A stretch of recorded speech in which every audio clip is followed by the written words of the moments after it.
Did you plan for the exit strategy, or it's like just what will come?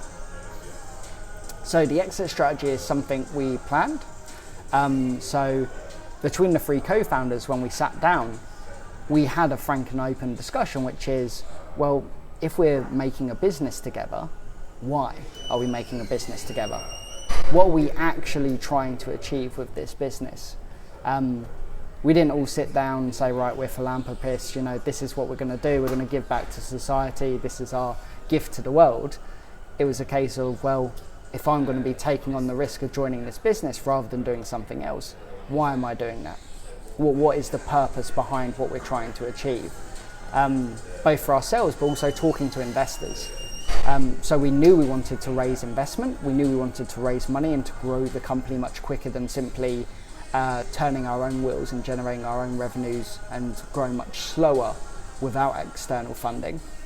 We knew we wanted to bring in more people. So we had to have that conversation around, why are we doing this business? And so that's where we said, well, we think the business should exit. We think it should be bought out by either a larger individual within the industry or actually merge into either a competitor or a complementary service. And that's what we put down in our investor deck as well, is you often see the kind of, this is a lifestyle business, so you're going to be paid a dividend, that's what your investment is for.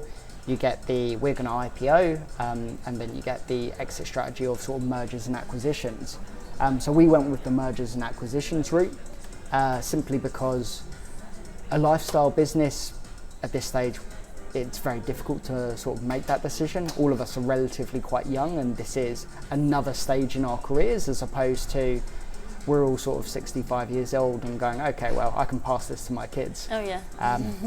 No offense to anyone 65 years old starting their own business, obviously, but that was kind of the mindset we was coming from. And then with the IPO side of things, that's a much longer term plan, and there are a lot of additional reporting requirements to actually IPO a company. It's not as simple a decision as to simply say, right, we now want to exit, we want to look for potential partners and sort of other companies we can work with to have this conversation.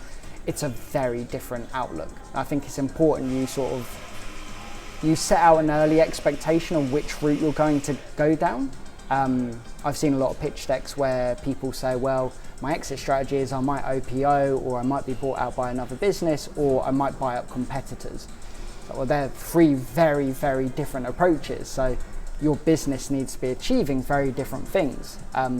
So it's almost a messy roundup, especially since it's normally the last thing in your pitch deck that you're going to be talking to investors about. It's, to me anyway, it feels a bit of a weaker ending, as opposed to, this is what we're going to do. We are going to be pursuing an exit. We are going to be pursuing being acquired by another company, and that's what we will drive towards in the future.